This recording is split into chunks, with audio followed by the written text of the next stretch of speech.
Hi friends, welcome to our channel தகவல் களஞ்சியம். இன்னைக்கு நம்ம ஒரு முக்கியமான தகவலை பற்றி தாங்க இந்த வீடியோவில் பார்க்க போகிறோம். என்ன அப்படின்னு பார்த்துக்கிட்டோம்னா, நம்ம எல்லாருக்குமே தெரியும், நம்ம ஸ்டேட் கவர்மெண்ட்டும் சரி சென்ட்ரல் கவர்மெண்ட்டும் சரி படிக்கிற ஸ்டூடெண்ட்ஸ்க்காக வந்து நிறைய ஊக்கத்தொகைகளை வந்து கொடுத்துட்டு வராங்க இல்லைங்களா. ஸோ மாணவர்களோட தகுதி திறன் அடிப்படையில் வந்து அந்த தொகையை வந்து கொடுத்துட்டு வராங்க ஓகேங்களா. ஸோ இப்போ பார்த்துக்கிட்டோம்னா, தேசிய வருவாய் வழி மற்றும் திறன் படிப்பு உதவித்தொகை தேர்வு வந்து ஒவ்வொரு வருஷமும் நம்ம தமிழ்நாட்டில் உள்ள ஸ்கூலில் படிக்கிற பசங்களுக்கு வந்து நடத்திட்டு இருக்காங்க ஓகேங்களா. ஸோ இது எதுக்காக அப்படின்னு பார்த்துக்கிட்டோம்னா, ஸ்கூல்ல வந்து பசங்க வந்து பாதியிலே படிப்பை நிறுத்துறத தடுக்கிறதுக்காகவும், வருவாயில வந்து பின்தங்கிய ஸ்டூடெண்ட்ஸை வந்து இன்னும் ஊக்குவிச்சு அவங்கள வந்து மேல் படிப்புக்கு வந்து படிக்க வைக்கிறதுக்காகவும் தான் இந்த எக்ஸாம் நடத்தி அதுல செலக்ட் ஆகிற ஸ்டூடெண்ட்ஸ்க்கு வந்து வருஷம் உதவித்தொகை வந்து கொடுத்துட்டு வராங்க ஓகேங்களா. ஸோ இந்த எக்ஸாம் யாருக்கு அப்படின்னு பார்த்துக்கிட்டோம்னா, 8ஆம் வகுப்பு படிக்கிற ஸ்டூடெண்ட்ஸ்க்காக ஓகேங்களா. ஸோ 8th ஸ்டாண்டர்ட்ல வந்து அவங்களுக்கு வந்து ஒரு எக்ஸாம் நடத்தி அதோட ரிசல்ட்டை வச்சு அவங்களுக்கு வந்து 9th ஸ்டாண்டர்ட்லேருந்து 12th ஸ்டாண்டர்ட் வரைக்கும் வருஷம் உதவித்தொகை கொடுக்கறதுக்காக தேசிய அளவில் வந்து இந்த எக்ஸாம் வந்து நடக்கும் ஓகேங்களா. ஸோ இப்படி 8th ஸ்டாண்டர்ட் ஸ்டூடெண்ட்ஸ்க்கு நடக்கிற இந்த எக்ஸாம் பற்றி நம்ம தமிழ்நாடு கவர்மெண்ட்ல இருந்து ஒரு அறிவிப்பு ஒன்று வெளியிட்டிருக்காங்க. ஸோ இந்த அறிவிப்பு வந்து மாணவர்கள் மத்தியில் ஒரு நிம்மதியான தகவலாக இருக்கும் அப்படின்ட்டு அவங்க சொல்லியிருக்காங்க. ஸோ அதை பற்றின டீட்டெயிலான தகவலை இப்போ நம்ம பார்க்கலாம். வீடியோ ஸ்கிப் பண்ணாமல் ஃபுல்லாக பாருங்கள். அதுக்கு முன்னாடி இப்போ தான் நீங்கள் எங்கள் சேனலில் உள்ள வீடியோ ஃபஸ்ட் டைம் பார்க்குறீங்கன்னா மறக்காமல் சேனலை சப்ஸ்கிரைப் பண்ணுங்கள்.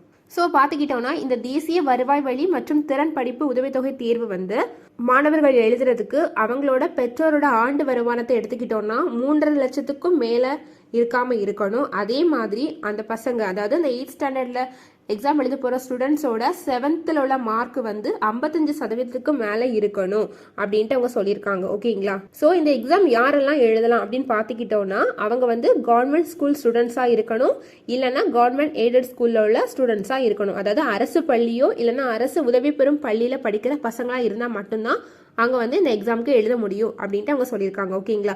ஸோ அது மட்டும் இல்லாமல் நவோதயா அப்புறம் வந்து கேந்திரிய வித்யாலயா ஸ்கூலில் படிக்கிற ஸ்டூடெண்ட்ஸ் வந்து இந்த எக்ஸாமுக்கு வந்து எழுத அப்ளை பண்ணக்கூடாது அப்படின்ட்டு அவங்க சொல்லியிருக்காங்க. ஸோ இந்த எக்ஸாமுக்கு வந்து 8th ஸ்டாண்டர்ட் ஸ்டூடெண்ட்ஸ் வந்து எக்ஸாம் எழுதுவாங்க. அதில் வந்து செலக்ட் ஆகிறவங்களுக்கு வந்து 9th-லேருந்து 12th ஸ்டாண்டர்ட் வரைக்கும் மாதம் 1000 ரூபாய் வச்சு 4 வருஷத்துக்கு வந்து அவங்களுக்கு கவர்மெண்ட் சார்பில் வந்து உதவித்தொகை கொடுப்பாங்க ஓகேங்களா. ஸோ இது மூலமாட்டு அந்த காசை வந்து உபயோகரமானதாட்டு பயன்படுத்திக்கலாம் அப்படிங்கிற அடிப்படையில் தான் வந்து நம்ம கவர்மெண்ட் வந்து இந்த ஸ்கீமை கொண்டு வந்தாங்க ஓகேங்களா. இது மூலமாட்டு அவங்க படிப்பை வந்து டிஸ்கண்டினியூ பண்ணுறதுக்கான சான்ஸ் ரொம்பவே கம்மியாகும், அவங்க கல்வியை வந்து தொடரலாம் அப்படிங்கிறத கருத்தில் கொண்டு தான் நம்ம கவர்மெண்ட் வந்து இந்த ஸ்கீமை கொண்டு வந்தாங்க ஓகேங்களா. ஸோ இப்படி இருந்த நிலையில இந்த வருஷம், அதாவது 2023-24க்கான தேசிய வருவாய் வழி மற்றும் திறன் படிப்பு உதவித்தொகை திட்டத்துக்கான தேர்வு வந்து வர பிப்ரவரி மாதம் நடக்க போகுது இல்லைங்களா. ஸோ இதுக்கு விண்ணப்பிக்க விரும்புகிற மாணவர்கள் வந்து அவங்களோட அஃபிஷியல் வெப்சைட்டில் போயிட்டு அப்ளை பண்ணணும் அப்படின்ட்டு சொல்லியிருந்தாங்க ஓகேங்களா. ஸோ அதுக்கான லாஸ்ட் டேட் எப்போ, அதாவது இந்த எக்ஸாமுக்கு அப்ளை பண்ணுறதுக்கான லாஸ்ட் டேட் எப்போன்னு அவங்க சொல்லியிருந்தாங்கன்னு பார்த்துக்கிட்டோம்னா டிசம்பர் 22, அதாவது நாளைக்கு ஓகேங்களா.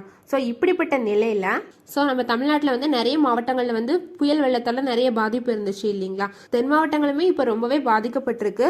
ஸோ நம்ம கவர்மெண்ட்லேருந்து ஒரு அறிவிப்பு ஒன்று வெளியாயிருக்கு. என்ன அப்படின்னு பார்த்துக்கிட்டோம்னா, தமிழ்நாட்டில் வந்து பல்வேறு மாவட்டங்களில் வந்து கனமழை காரணமாட்டு வெள்ள நீர் தேங்கி இருக்கிறதுனால மாணவர்கள் வந்து இந்த தேர்வுக்கு விண்ணப்பிக்கிறதுக்கு வந்து ரொம்பவே சிக்கலா இருக்கு. அதனால இதுக்கான காலக்கெடுவை வந்து நீட்டிக்கணும் அப்படின்ட்டு வந்து நிறைய கோரிக்கை வந்துச்சு ஓகேங்களா.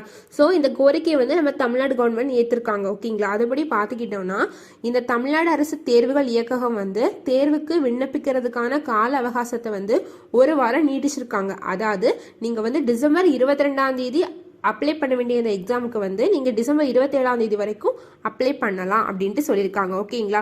ஸோ நீங்கள் அப்ளை பண்ண அந்த ஃபார்மோட சேர்த்து 50 ரூபாய் எக்ஸாமினேஷன் ஃபீஸை வந்து சம்மந்தப்பட்ட பள்ளி தலைமை ஆசிரியர்கிட்ட வந்து டிசம்பர் 27ஆம் தேதி வரைக்கும் நீங்கள் கொடுத்துக்கலாம் அப்படின்ட்டு அவங்க சொல்லியிருக்காங்க ஓகேங்களா. ஸோ எக்ஸாம் டேட் எக்ஸ்டெண்ட் ஆயிருக்குங்க. பார்த்துக்கிட்டோன்னா டிசம்பர் 22ஆம் தேதியிலிருந்து டிசம்பர் 27ஆம் தேதிக்கு எக்ஸாம் டேட்டை வந்து நீட்டிச்சிருக்காங்க ஓகேங்களா.